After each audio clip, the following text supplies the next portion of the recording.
السلام علیکم۔ آج ہم سورۃ الانفال کی جن آیات کا مطالعہ کریں گے وہ آیت 65 سے 70 تک کی آیات ہیں۔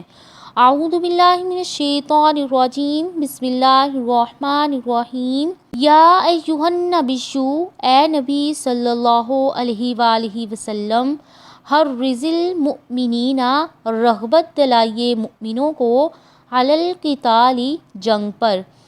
یکن، اگر ہوں گے، منکم، تم میں سے، 20 صابرون، 20 صبر کرنے والے، یغلبون، وہ غالب آ جائیں گے، 200، 200 پر۔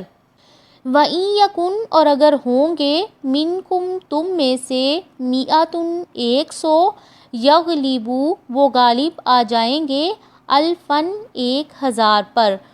من الذین، ان لوگوں میں سے جنہوں نے کفروا، کفر کیا، بِأَنَّهُمْ، اس وجہ سے کہ وہ، قوم، ایسے لوگ ہیں، لا یفقہون، جو سمجھ نہیں رکھتے ہیں۔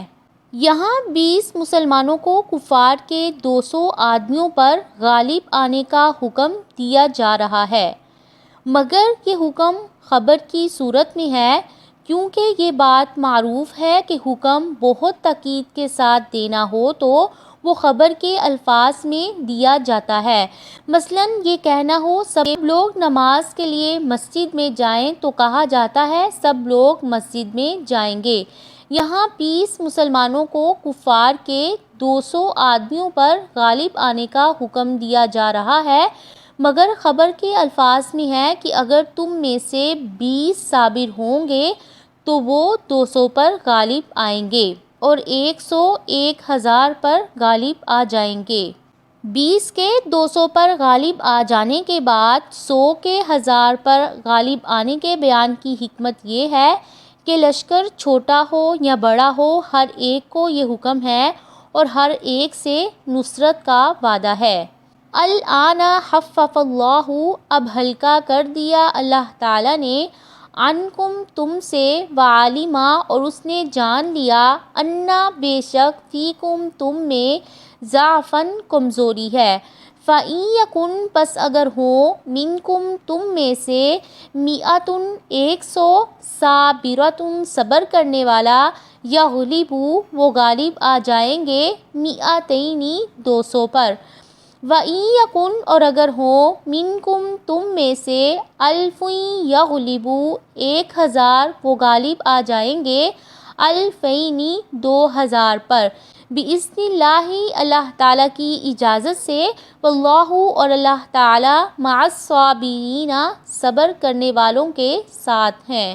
آیت غزوہ بدر کے موقع سے نازل ہوئی تھی اور مسلمانوں کو حکم دیا گیا تھا کہ 10 کافروں کے مقابلے میں ایک مسلمان ڈٹ جائے اور بھاگے نہیں۔ امام بخاری نے ابن عباس سے روایت کیا ہے کہ جب یہ آیت نازل ہوئی تو 10 کے مقابلے میں 1 اور 200 کے مقابلے میں 20 کے لیے ڈٹ جانا واجب ہو گیا اور فرار حرام ہو گیا۔ اس کے بعد آیت نمبر 66 نازل ہوئی، جس کے ذریعے سے اللہ تعالیٰ نے مسلمانوں کے لیے اس حکم میں تخفیف کر دی۔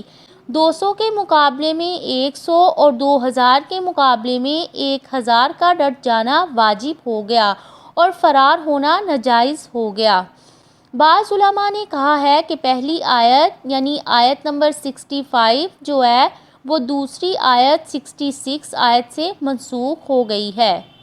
ما کانا، نہیں ہے، لنبیٍ، کسی نبی کے لیے، ان یکون، کہ ہو، لہو، اس کے لیے، اسریٰ، قیدی، حتیٰ، یہاں تک کہ، یثخن، وہ اچھی طرح خون بہا دے، فی الارض، زمین میں۔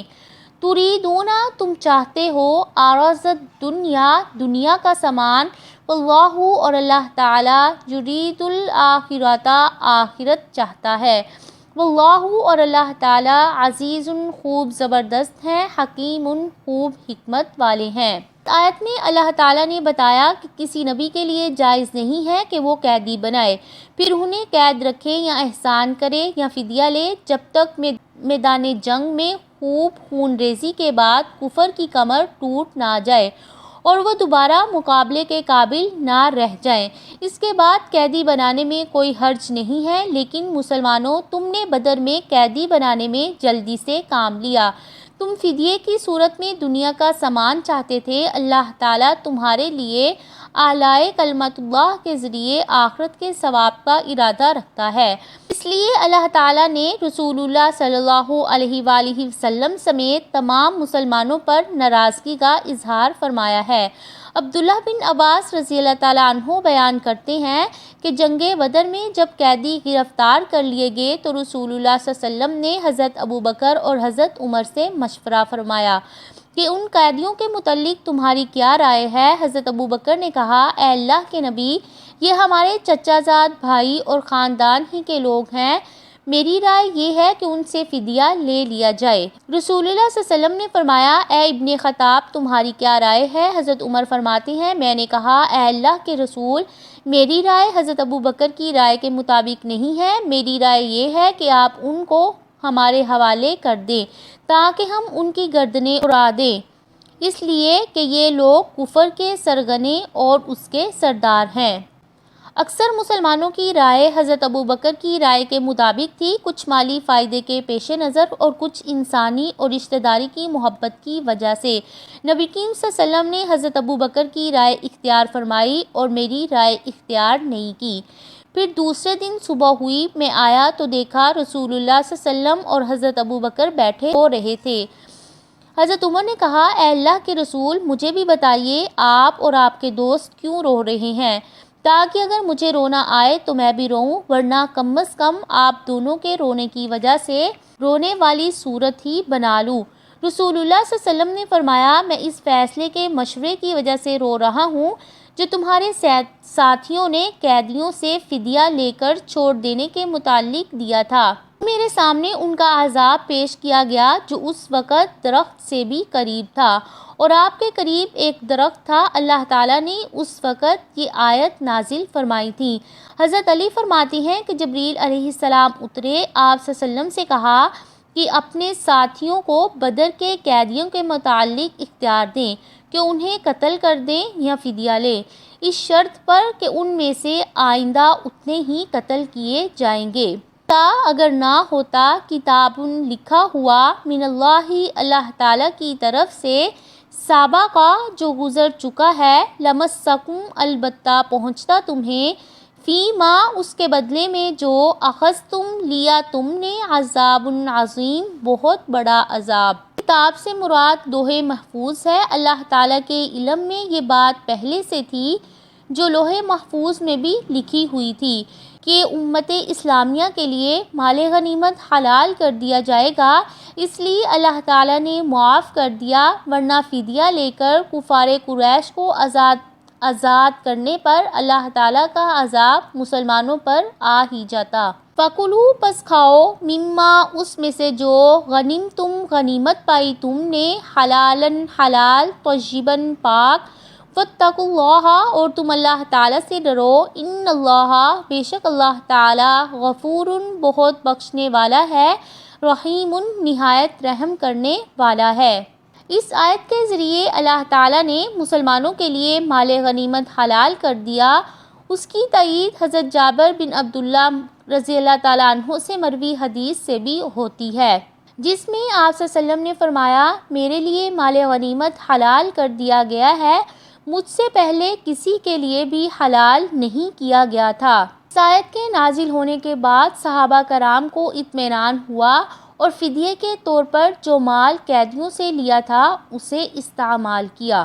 النبیُّ اے نبی، قل کہہ دیجئے، لمن اس سے جو فی ایدیکم تمہارے ہاتھوں میں ہے، من الاسریٰ قیدیوں میں سے، ان یعلم اللہ اگر جان لے گا اللہ تعالیٰ، فی قلوبکم تمہارے دلوں میں، خیراً کوئی بھلائی، یؤتکم وہ دے گا تمہیں، خیراً بہتر، مما اس سے جو اخذ لے لیا گیا، منکم تم میں سے، ویغفر لکم اور وہ بخش دے گا تمہیں، واللہ اور اللہ تعالی، غفور بہت بخشنے والے ہیں، رحیم نہایت رحم کرنے والے ہیں۔ اللہ تعالیٰ دلوں کے حال سے واقف ہے۔ جس کے دل میں نیکی ہوگی اس سے جو لیا گیا ہے فدیہ اس سے بہت زیادہ دے دیا جائے گا، پہلے کیا ہوا شرک بھی معاف کر دیا جائے گا۔ نبی صلی اللہ علیہ وسلم نے اپنے چاچا عباس سے کہا کہ اپنا اور اپنے دونوں بھتیجوں کا فدیہ جمع کرواؤ۔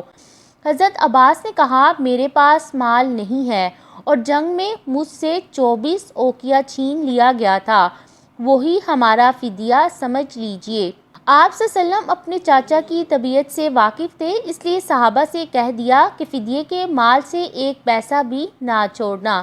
آپ صلی اللہ علیہ وسلم نے اپنے چاچا سے مخاطب ہو کر فرمایا تمہارا وہ مال کہاں ہے جو تم نے اور ام فضل نے مل کر زمین میں دفن کیا ہے؟ یہ ایسی بات تھی جس کا ان کے سوا کسی کو علم نہیں تھا۔